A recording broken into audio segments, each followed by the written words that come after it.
Well, hey, everyone, and welcome to the Jeep Life Podcast Live Edition. I think I've made it to the both platforms. It's huge. As for some reason, it kicked me out, and I wasn't able to do that. I'm going to make sure it's running on. Yeah, there we are. So it looks like we're going. It's great. And I'm going to share it out to everybody if I can jump on there.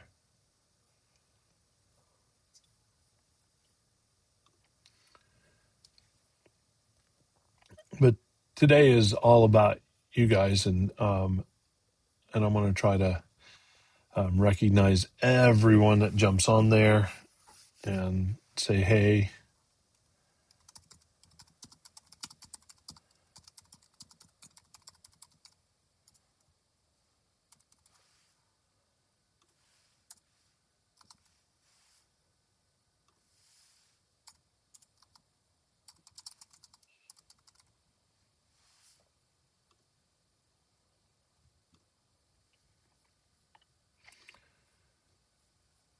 I'll try to keep up with all the comments and everything. Today's episode, I've really been enjoying these last couple episodes that we've done, and they've been very interactive, and I kind of like that and enjoyed that, and I think the feedback has been quite positive on them, so we'll keep doing that. I may put out an active casting call for a new co-host with me. I don't know yet. I'm just trying to figure things out.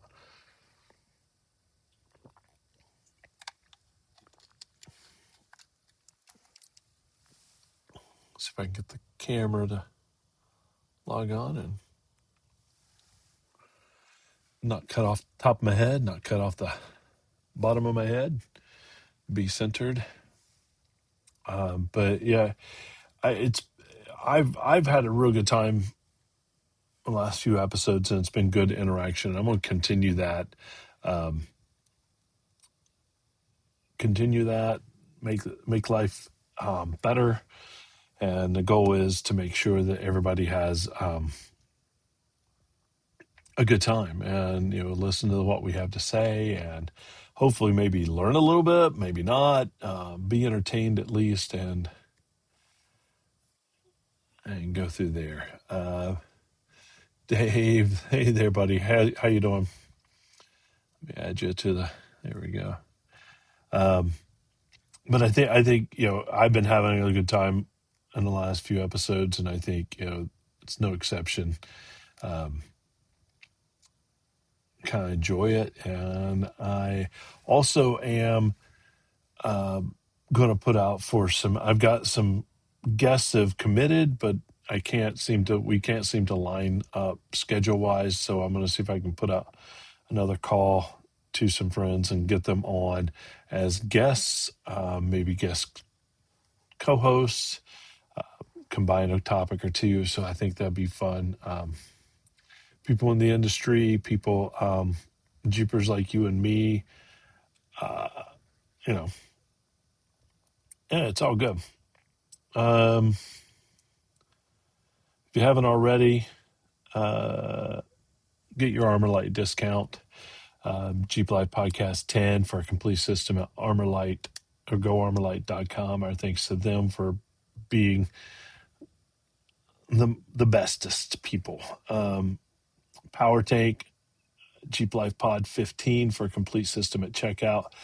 Still need to get my power tank filled. Maybe I can do that on Friday because I don't actually have a commitment for Friday, so maybe I'll do that. Pipes, our good friends at Pipes, always offering free shipping on their systems to our listeners. Jeep Life, when you go to pipesexhaust.com, and our friends over at Tyree Off-Road, Jeep Life 15, get you 15% discount at tyreeoffroad.com. Our thanks to all those wonderful folks for being a part of who we are. Hey, what's up, Jamie? Quinn is looking into that for you. Sorry I didn't get back to you. It got kind of crazy the last couple hours. Josh, what's happening? Um, but work's been busy, but it's been good. I've got a little story once we get into the podcast. Thank you. I can't wait to hear how things went down in Florida. I want to hear. I'm gonna touch base with you sometime this week and catch up on that. Radass, what's up, buddy? Yeah, not much is up. Just rushing around. I do 10.5 hour days, 10.5 hour days at work, and it's amazing. The only thing I'm not used to or good at is you go in early and then you get out late, and it's very hard to do any kind of errands in the evening. There's not a lot of time. I know, first world problems, right? But tonight I had to go help somebody, and it caused me to be a little bit late. I just don't have time. When you got a 35-minute commute, getting out at 6 or a little after 6, for a 7:30 show, it's tight in there, and but we'll make it work out. We'll make it work out. All right, everybody, take a moment and share this out. There is a football game, so I'll make it. I guarantee you it's going to be a short episode. It's not going to be a super long. I've got a couple of good little mini topics, but we'll get. I don't know if I'll make it in time for the game, but people can watch a game and listen at the same time, I guess, and hopefully the boys will do better than they did last week. I guess I'm becoming kind of a local fan. I don't know. My team is far away and they've been lackluster. So I guess I have to jump on the bandwagon. All right. Well, if you share it out, I'm going to go ahead and get started and hit that button and get us rolling.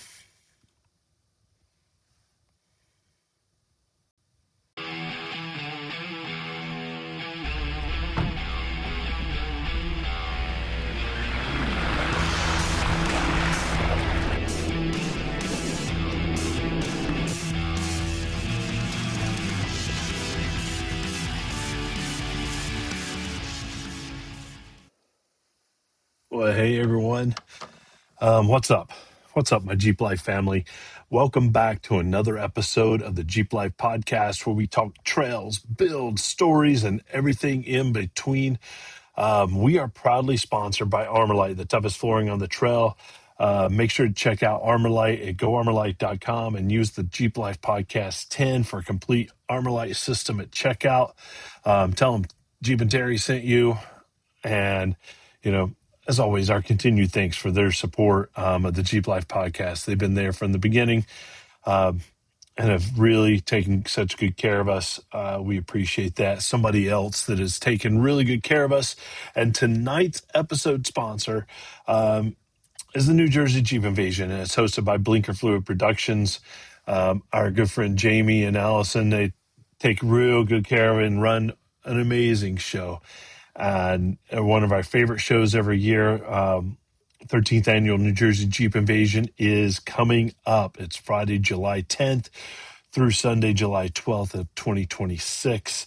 And our goal, and we are working on it, is to be on the Thursday night, I believe it's Thursday night, doing a Jeep Life podcast first annual meetup. Still working out all the details on that as far as sponsorships to help us make that happen, and location. We're working on it, and I think it's going to be great. It should be exciting. I kind of can't wait and see what we can come up with that. So I thanks to them for their sponsorship. Next week, we're going to do the first drawing. They have given us, for the next 6 months, passes to Wildwood, to New Jersey Jeep Invasion, and I can't wait to get involved with that and make that happen. I hear, Tom, I miss seeing your face. Miss it a lot. Um, but I think that I I can't wait to see everybody and maybe um, do that meetup because I think that's going to be really interesting. But our giveaway, before my brain fries again, our giveaway, we're going to do that next week, next Monday, and we'll give the very first of those away. So how do you get involved with that? It's give us a review, comment down here, comment on the Facebook, comment on any of our socials, and give us a review, share it out. If you do, I'm going to put down all the names and I'm going to randomize it and give out a winner. And that winner will get free passes to New Jersey Jeep Invasion this year. And I'm really excited about that. Yeah, Glenn, I think that meetup is going to be great. And if we can get some more people down there and fans of the Jeep Life podcast, the better, more the merrier, right? Now, I'm your host, Jeep and Terry. I didn't do that earlier, but tonight I kind of two completely different topics, and I couldn't choose, so I just threw them together. I think it's going to be a nice little mini um, episode because of game tonight and everything. The first is you just got a new Jeep in 2025. I'm going to give you a crash course on that. And I want everybody in the comments section to um, give that crash course as well, what every new owner should know. I'll read it on here and we'll make that happen. Scott, my Nashville peeps, um, Scott and Heather, I can't wait to see you guys. So that's the first kind of little mini topic. And then the second will be confessions from the trail and things that we shouldn't admit that happened or we did. And I'm going to try to make it interesting and fun. Uh, but, here's the best part. I want you, everyone listening, I want you to be a part of the episode. How do you be a part of the episode? Easy. Comment down below. Comment in the comments. Um, Keep it going. Share your stories, and we'll make that happen. And every time you share, I'm going to say every time, but if you share, you get put into that drawing for those passes to the New Jersey Jeep Invasion for the 13th annual New Jersey Jeep Invasion, and that's in July. In Wildwood, New Jersey, and it is awesome. It's right on a beach. Everybody gets to park the Jeep on the beach, uh, vendors, all kind. I mean, just top of the line vendors. It's awesome, and I'm usually in the vendors show, but I don't think I'll be this year unless we can figure out a way to. Some vendor wants me to broadcast from their booth or something. Maybe we'll make that happen. That'd be fun. But I will be there and having a good time with everybody. Uh, so how can you support us? And we all know, go find us on Patreon, leave a review, wherever you get your podcasts. We have 2 reviews that we've gotten in the last week or so. And the first one is great. And this is fun. I love this. And this is from Mr. Noodley. And I don't know who Mr. Noodley is, but I appreciate it. And you get entered into that. Great people, fantastic content, 5 stars. I love tuning in to hear stories from the trail. It's inside industry insight, tech tips, and general life advice. Keep up the fantastic work and keep the adventure stories coming. Our thanks to Mr. Newley for that awesome review, and I certainly appreciate it. I'm humbled when we get all these 5-star reviews. No, that's awesome. Thank you, Michael, for that. Um, that makes me even happier. Um, how did I not know this? But anyway, I love it. All right. The next one is from 2021 JOU Jeeper. 5 stars again. A great podcast to follow. Always try to join a live and give feedback for the guests and sponsors. You guys give us endless supply of information and content, all while having a fun time doing so. It's like hanging out with lifelong friends and doing projects with our Jeeps. Priceless. I love that. And, it's one of the reasons I started this podcast, going on the completion of this, I guess, 6 year, so 7 years ago, um, was because I wanted to get to know people and I wanted to share my love of Jeeps with people. And I couldn't be happier with that. I, the, one of the best stories that I have out of this is, I like to think of myself as kind of a C-level internet celebrity. Not even B or A, maybe even D, I don't know. But anyway, but I get recognized by my voice a lot, and I kind of have a distinct voice, I guess. Um, but I remember being at top of the world, um, and I'm out there with my good friends Eric and Rob and Maddie, and there's not a lot of us at top of the world. It's a small group. We get up there, we've wheeled our way up there. We're parked all the Jeeps on the cantilever, and we're just hanging out. And someone comes running over and says, "I know that voice," and you're Jeep and Terry, and I was blown away. We're an hour or more away from civilization. There's like 9 people here, and this small group of people recognized my voice and came running.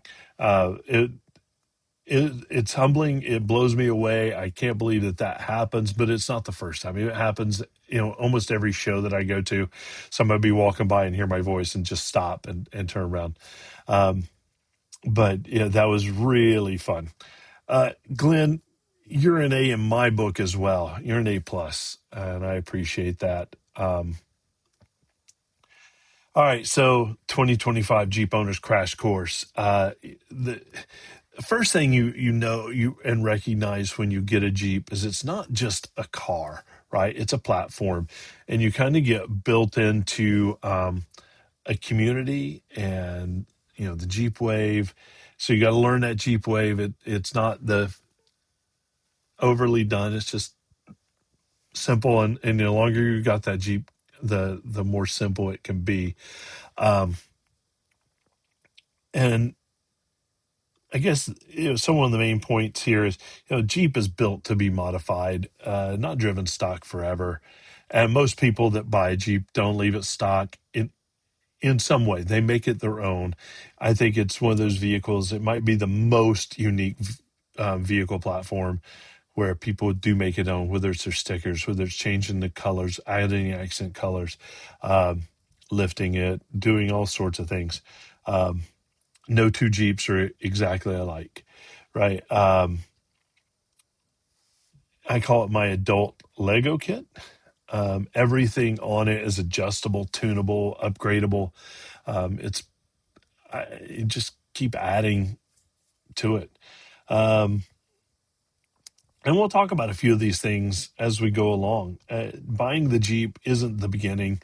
Um, you bought a project, and this is for the new owner. And this I guess it applies to everybody, right?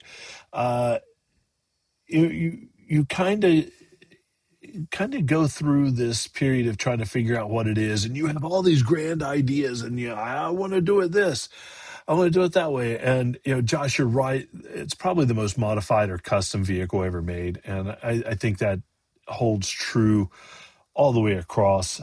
I when I bought mine, Jeep had put out a Red Rocks model, and that became my backdrop of my desk for the longest time. And I wanted my Jeep to take on that feel, to look like that. And even though it was a different color red, it still was a red Jeep, and I wanted it to look a lot like that. I think I still have that photo somewhere in my desktops, and it doesn't rotate quite as frequently as some of the others. But I think I surpassed that goal. But at one point, I looked at it and I go, I'm there. That's what I've made. So I set it up um, to have something to look into. And for me, when you let's break it, the first mods that actually matter. Let's break it into some tiers. Um, Function being the first of it. If, it's hard to decide what to do first, and a lot of people, just start adding lights or start adding, little cosmetic touches. I I like that, but it I think for me, function maybe starts happening before form does. But either way, it works. So, new tires. Maybe you got a sport and it had street tires on it and you want to go up to an all terrain or a mud terrain. Um, Adding more recovery points, unless you got a Rubicon, you don't have the number of recovery points. Um, some armor if you need it. Yeah, I think that's a good idea as well. Um, and, when I go into tier two, it becomes a little more comfort and a little more safety. Uh, if you get the LED package from Mopar, I think you're great with headlights. But if you don't have the LED package of Mopar and you have a halogen headlights, man, I think that's one of the first things that I swapped out. And I buy once, cry once. I put 2 or 3 sets of headlights on my Jeep until I have the ones that are on there now. And so I think that's another kind of lesson that new people don't skimp on stuff sometimes. There are things that Amazon's great for in getting it, but I don't think headlights is one of those. And I bumpers and suspension are the others that don't skimp on. And we've got a topic a little bit later on that. Optional but awesome. I think it's important to, if you're going to think about that bigger lift, think about what tires you want to do with that, because a bigger lift, all you're doing is getting clearance so that you can put bigger tires on there. Gearing has to do with tires as well. If you're going to, have a stock 323 gear ratio and you want to put 38s on there, it's not going to do well. So think about that with drive shaft upgrades and more powerful steering components for that off-roading world.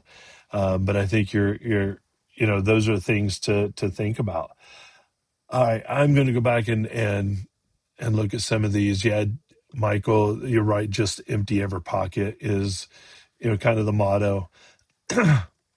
Dave, 100%. I forgot how much fun it is to be driving a vehicle. So I got back into having a Jeep, and I met a lady the other day. And she told me how much she enjoys driving her Jeep. She hasn't had it for very long, and it brings a smile to her face. And I was like, I drive miles per gallon. I don't care about the mileage.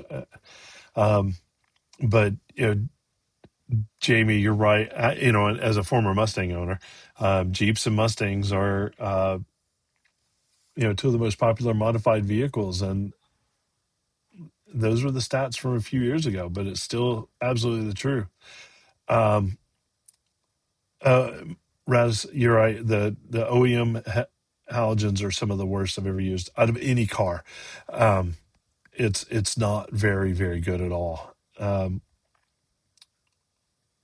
Josh, what's amazing is every Jeep from the beginning in 1941 to present time. Not to mention the trickle down the Cherokees and other models. You know that aren't. It is the most modified and fun to drive. Um, Number one mod is grab handles, floor mats, and then wheels, tires, and lifts. And when I looked at my tier two, I didn't talk about floor liners, grab handles, but they're on the list, and some sort of CO2 or air compressor in there. But I think those are good, and I think grab handles are a great example. If you can get in with the ones directly here, great. Or if you need them up in front, I prefer them up on the A pillar, a little bit stronger for me. But you're right, Jamie. That's a good point. Um, Tip to new owners. Here we go. It's not about the biggest mod. It's about the right mod at the right time. Truer words have never been spoken. I I personally have wheeled all over in a stock sport. My first year of ownership, I didn't do any lifting of my vehicle. I did put 32-inch tires on my Jeep, um, but otherwise, stock height, I didn't. I didn't mod it out because I wanted to drive it and I wanted to learn how it handles. And I spent a year wheeling that thing and driving it stock. And I know that I scraped it up pretty bad, um, because of it. But I I think it allowed me to learn how to drive my vehicle right in the right way. And I would think I'm a pretty decent driver now. Um, I It's okay to do what you like to your Jeep, even if others say it played out. I talk about this all the time. Your Jeep is your Jeep. Do it the way you want. The only person that would get to tell you what to do is if they came over and paid off your Jeep, and then they can give you some advice, but they still can't tell you everything about it. What are some things not to waste your money on as a new Jeep owner? I Cheap lifts with bad geometry.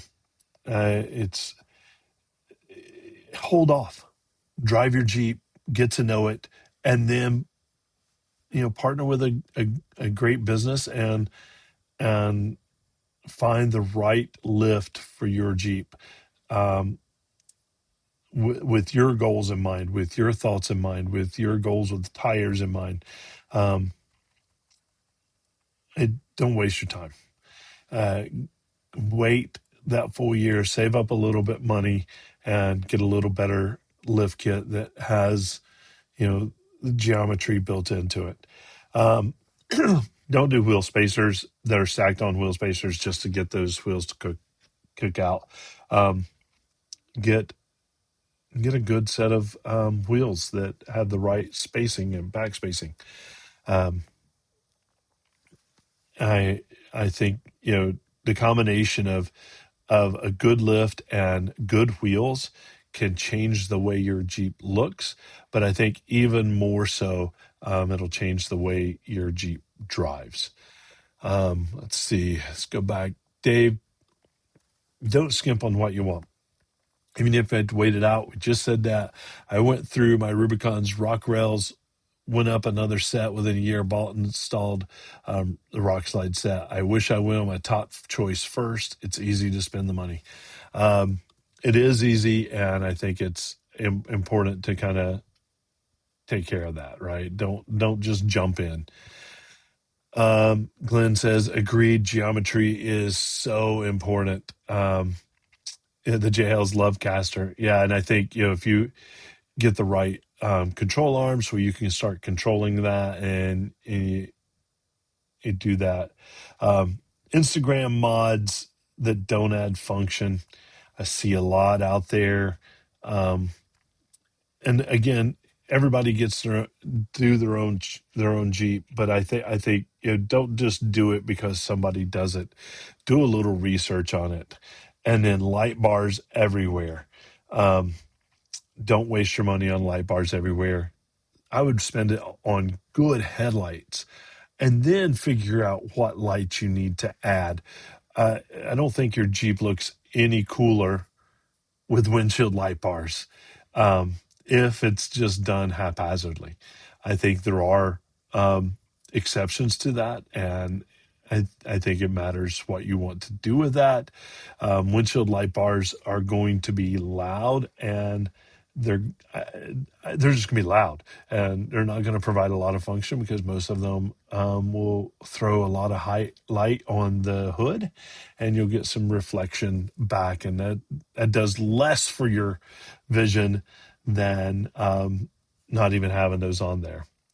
Um, yep, do it right the first time. It'll save you time, money, and frustration.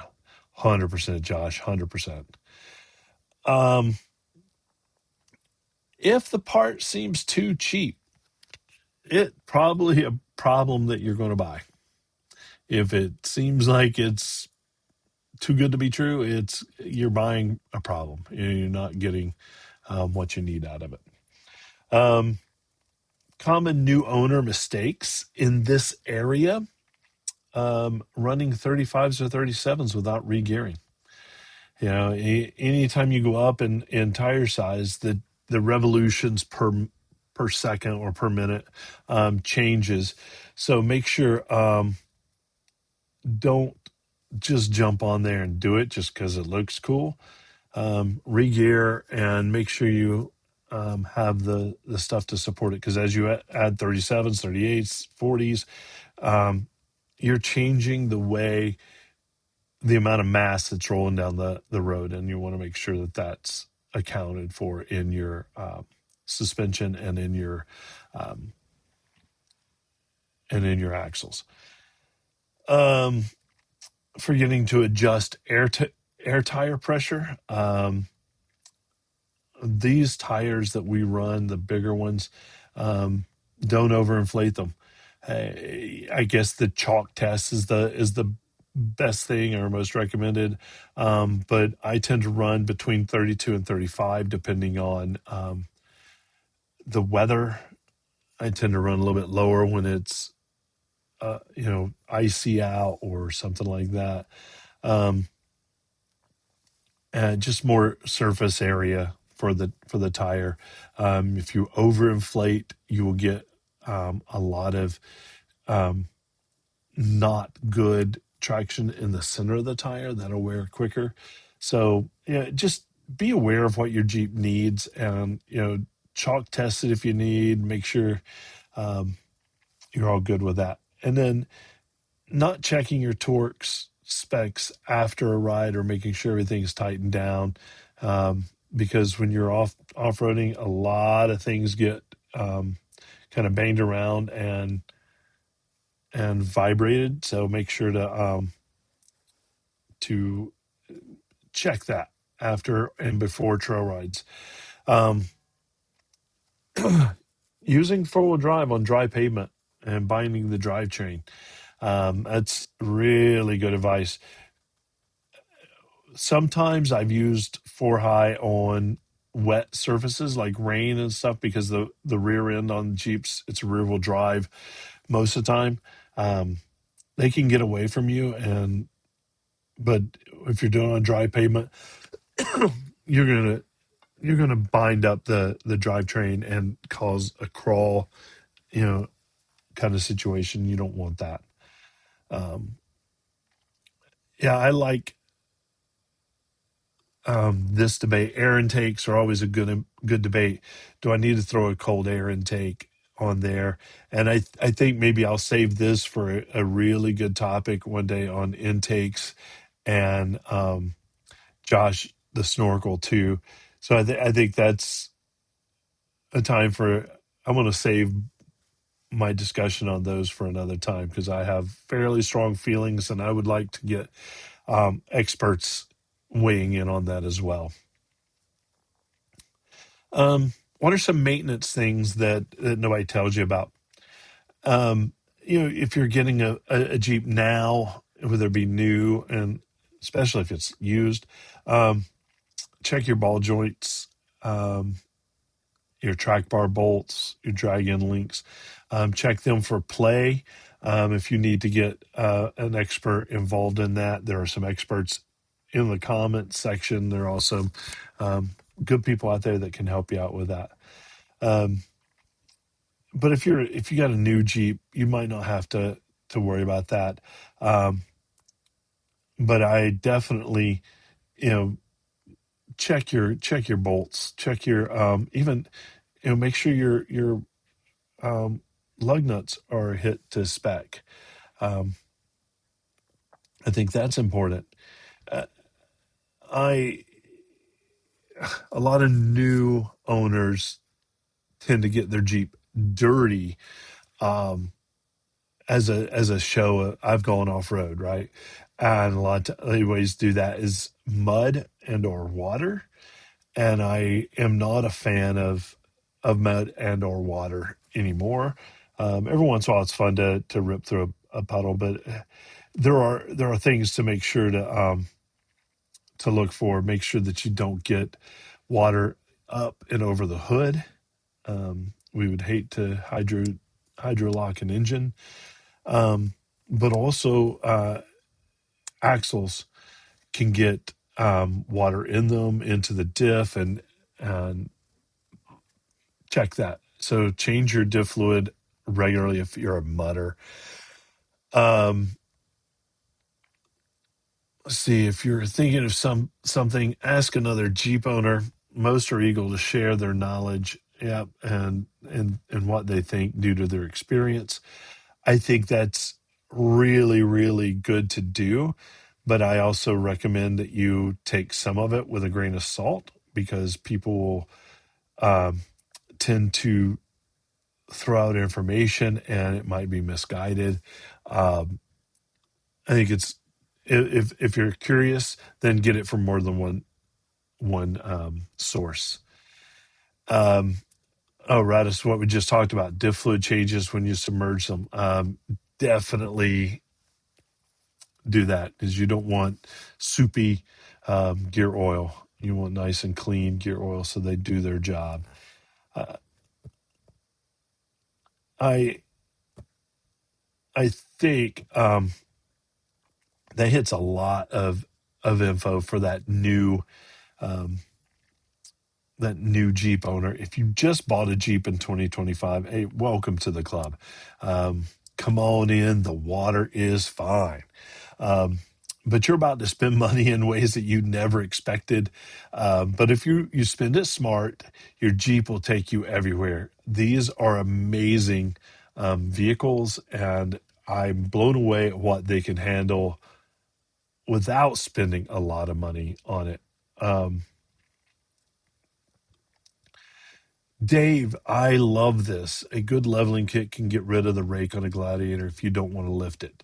Um, I, I, the Gladiator is an interesting beast, and I love everything about it. I want one, but they tend to have this little downward toward the front end, and it really stems from the fact that you've got a real heavy engine and stuff up front, and an empty bed in the back, and so it's got a little more height in the back, a lot for being able to carry a little bit more weight so that it doesn't hit the bump stops and bump stop out. But a lot of people don't like the way the rake looks, and a little leveling kit to raise up the front end might might help out. Um, just make sure it's quality parts and not just something cheap. So, um, but I like that call out. That's good. All right, on to the next section, and this is where I embarrass myself, or if anybody's got stories, would be happy to share them. Um, I Confessions from the trail, things we shouldn't admit, or maybe we need to, like a lot of times sharing that helps us grow and helps us understand. I Airing down is something that we do all the time when we go off road, and we should do. Um, but maybe you've aired down and lost a bead because you've aired down so far. Uh, Forgetting to air up. before getting on the highway. For me, airing up, we ride at Anthracite Outdoor Adventure Area. Our great friends over there, we ride there all the time. When we first started riding there, I think they had two air compressors, and the community air compressors, everybody's free to use them. But it was a very, very, very, very long wait. I'm waiting in line, waiting in line, waiting in line to just use that compressor to air back up. And, that's not quick with that. So at that point, I started looking for my solution for airing down and being able to air back up because I did drive um, about 20 minutes to get air in the tire. And while that wasn't necessarily bad or damaging, man, it just didn't perform well. It was all over the road. So don't forget to air up before you get back on the highway. And I wouldn't recommend it. It's just not safe driving around with low air pressure. Um,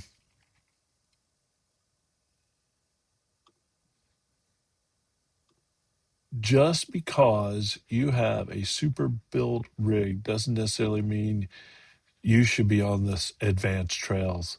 Get to know your Jeep before you hit the hard stuff. 100%. Um, uh, there's no better teacher than seat time and spending time on your vehicle. And if that means spending more time on the green and blue stuff to grow, I 100% agree with that. Um, great advice. Dual ARB. I think that's a great solution.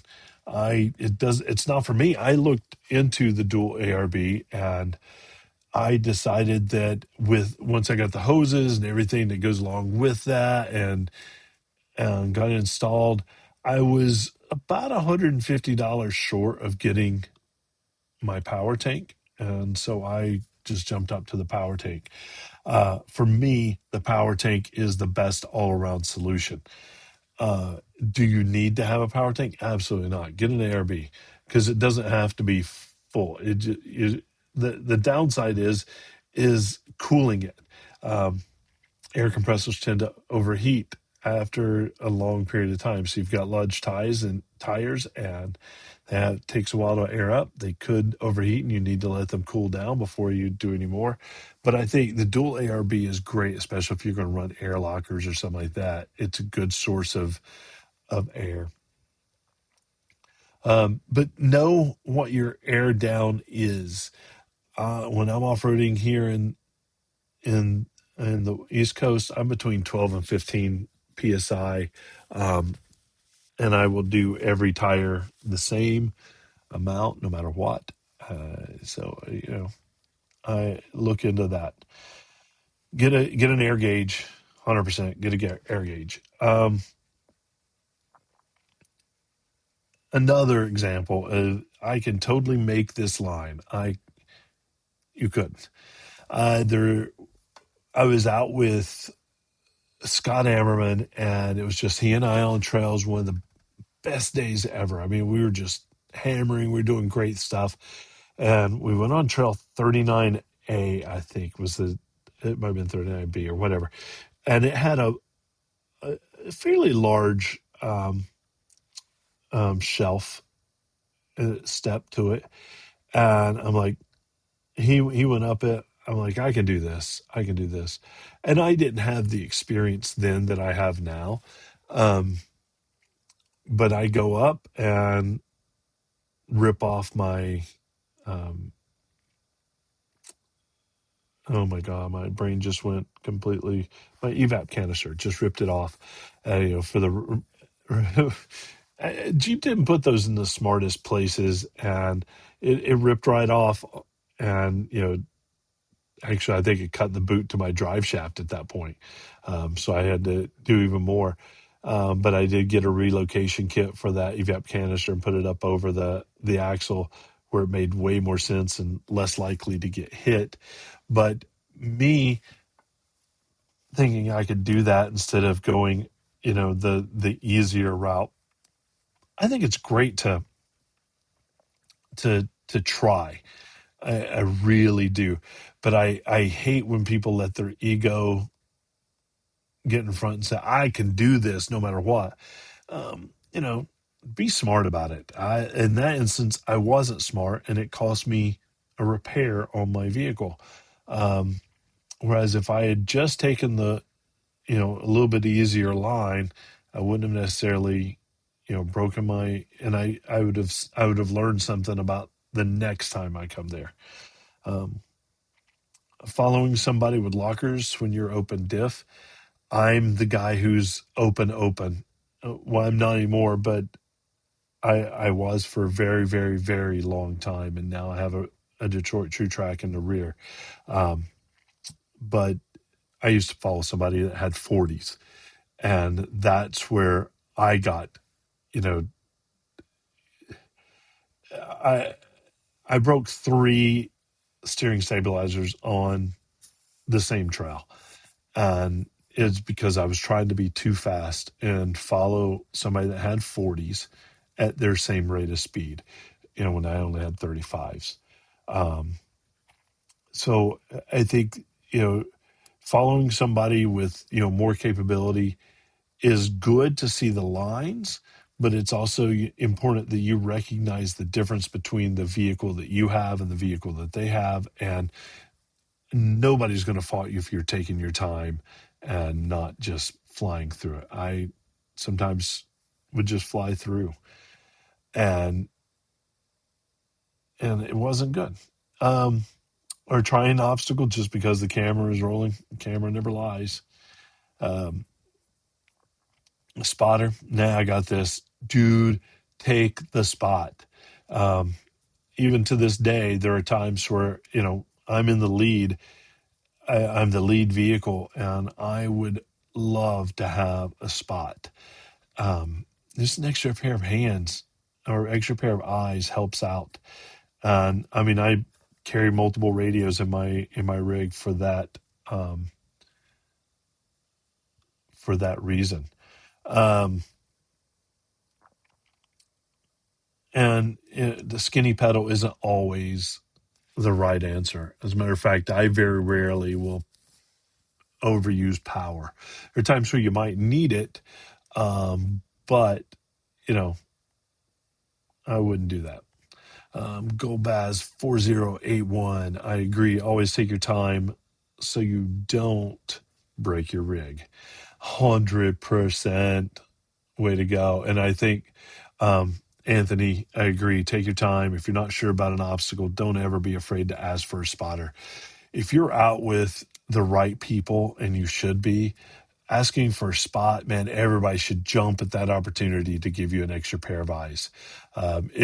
If they're not, then don't ever go out with them again, because safety isn't a concern to them. I Josh, I agree. I call off-roading a slow speed adventure, adrenaline rush. Man, low and slow, that's the way to go. Um, I'm not trying to race. I didn't build a Baja rig.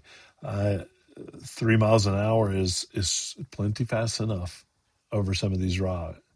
You know, what's up, Tyler? Um, every Jeep owner has a moment where the Jeep might be braver than the driver. I've had a few of those moments in my life, where the Jeep was more than up to the task and I wasn't. Moab Rim Trail, it comes to mind in Moab. That was one trail that I vowed never, ever to go on. And I was with a group of people, and I let them talk me into um, to going on. I mean, the view is great. It's the payoff at the top is worth it. But man, I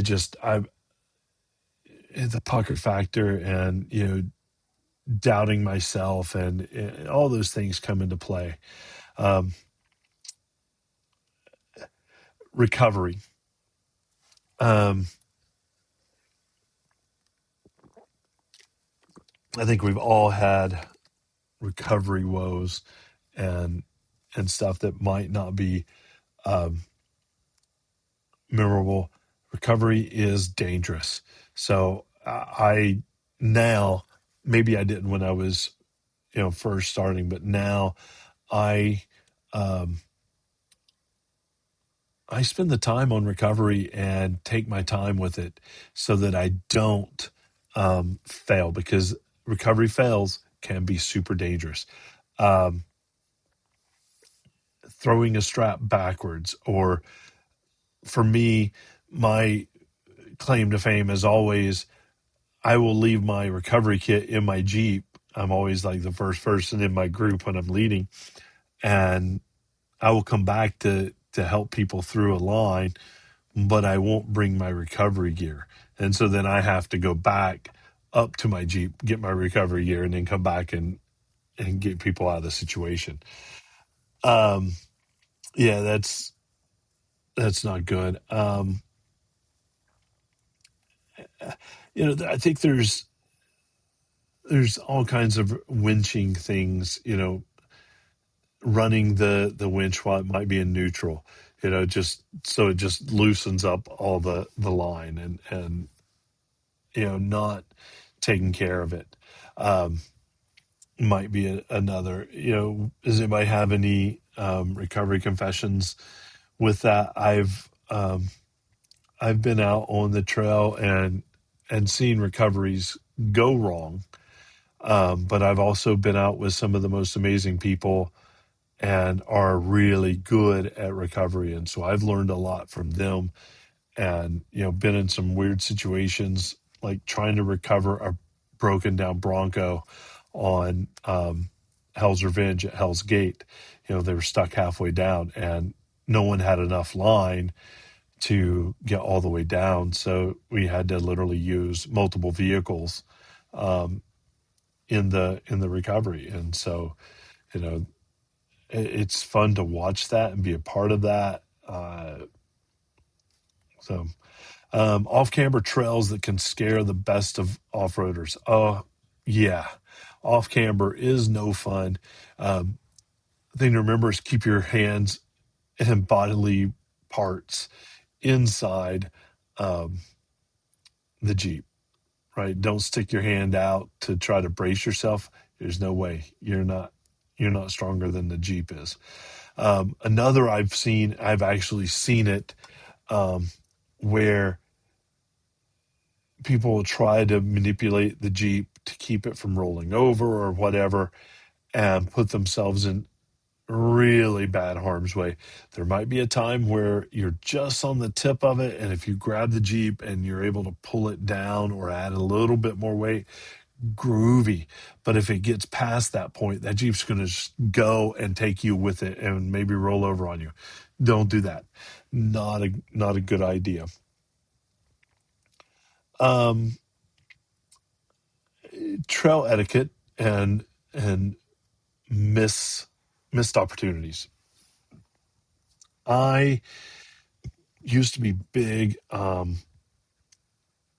used to be real big on uh, photography, trail photography, and I still am to a point. But I've been known to accidentally block a trail to get photos. And if you're quick about it, that's one thing. But if you take too long, it can back things up, and so that's not. Um, so be courteous when you're out there. Don't block the trail for photos. Um, if you're running the bypass, um, because you might not be good enough to do the actual obstacle, fine, cool. Don't be the guy giving advice if you're running the bypass. If yeah, um, I think understanding that, understanding who has the right of way, um, helping others out by letting them know how many in your group as you pass, just being courteous to all those. We've all made the mistake, and some people are like, that's not a mistake, but yeah, don't be that guy. I mean, we've all kind of been that guy. Don't be that guy. Um, Josh, a high left jack can be your best friend or worst enemy depending on the user. They are very dangerous. Um, Even when done appropriately, they're very dangerous. So make sure you're using it in the right way. Um, a high lift jack can be used as a winch, as a come along, and help out tremendously. But if trying to lift a 3-ton vehicle with a farm jack on a rocky surface, ah, man, there's just be careful, right? Um, be careful. Mechanical face palms. Um, it, what it, all of us have had some mechanical, like the story earlier, three three steering stabilizers, one trail, right? If I just slowed down, take my time, maybe I wouldn't have lost each of them, or maybe I should have learned after I lost one or two of them.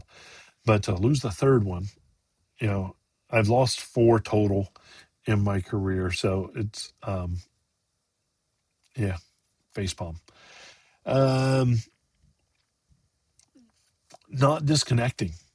That's a huge mechanical facepalm because man, um, s- disconnecting your sway bar, I think, is the greatest thing to do for off-roading. Period. No matter what vehicle you're driving, um, leaving the sway bar connected is a bad idea and a pain in your neck, back, and teeth. Um, Let me see. Um, I mean, we do whatever we need to get us off the trail, like using straps to hold an axle on, right? Or limping down a mountain in the wrong gear because it's literally the only thing you can do. Um, Listen to your Jeep too. If it makes a noise, investigate that noise. Don't just keep driving. Figure out what's going on. Um, but one of the things I have lost a hinge and banged up a door on the same route, on the same trail, root of a tree, on Upper Anthracite at AOAA. Um, One time I didn't have the doors on, and that same route, I slid right into that route and it took out a hinge. So I have a black hinge on my um, passenger door. I didn't paint it because I want to be reminded and be able to for people to go, why does that not match the rest of your Jeep? Um, and then another time out on the same trail, same circumstance. I had doors on this time and slid right into the door and put a nice little gouge in the door. Um, Dumb. Um, I remember being out with some folks from New Jersey, and it was one of those things where my Jeep was. I get up to the parking lot and my battery dies, so I have to be jumped in the parking lot to go out to go off roading. Brian, thank you um, for helping me through this. And on that same trail, I've been there the week before and had done the trail, and it was a little climb, and my front drive shaft gave out, so had to take that off on the trail and then limp back off the trail, which was a very challenging trail, in two-wheel drive, in just rear-wheel drive. Um, so that you know it's one of the things. It was the front drive shaft that got damaged. Um, Now I have an Adams, shouldn't have that issue, but yeah. Um, Anthony ripped out the rear U joint, twisted the rear axle housing on tires at AOA. Gave it too much throttle. Yeah, you can go too far on the skinny pedal.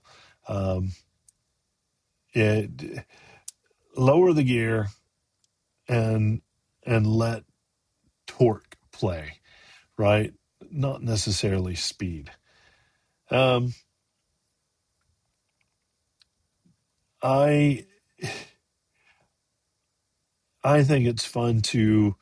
Um, I've done a lot of stuff open that people with Rubicons had trouble with, you know, and maybe I gave them a little too hard of a time, but you don't have to. But know that it's okay to fail. Um, I got turtled on BA extension, and literally there was nowhere for me to go. And the rock was gnarled up, and my you know frame was right on it. The knurl was in one of the cross members, and I'm like, all right, I have to pull line, and everybody wants to give me a hard time. Give it to me. I deserved it. I took a line I shouldn't have taken, and got turtled because of it. And yep, that's the way it is. Um, but I hope that you know what we take away from this is the Jeep life really means stories. Some of them we can be proud of, some we can be embarrassed of, but sometimes the ones that are embarrassing are the ones we remember the most. So if you've got a confession on the trail, send it in. Maybe we'll read it next week. Info at jeeplifepodcast.com. Send that in. Um, we want to hear from you. And that's just it. We want to hear from you. Check out our link tree / Jeep Life Podcast. Our Patreon's there, our YouTube channel's there. So, hit those up, share those stories. We love to hear them. I love how much activity we had from our live listeners tonight. It made everything great. Let's go watch the game and have a good time with that. That's going to wrap it up for tonight's episode. Our huge thanks to everyone for tuning in, supporting the Jeep Life community. As always, thanks to our partners. Our presenting sponsor is Armor Light. Those guys at Pipes Exhaust, Alpine Audio, Power Tank, Tyree Lighting, Oracle, and tonight's sponsor, New Jersey Jeep Invasion, powered by Blinker Fluid. We appreciate that. Keep those Jeeps rolling, and I'm going to catch you on the next time. Until then, here's a big Jeep wave to you, everybody.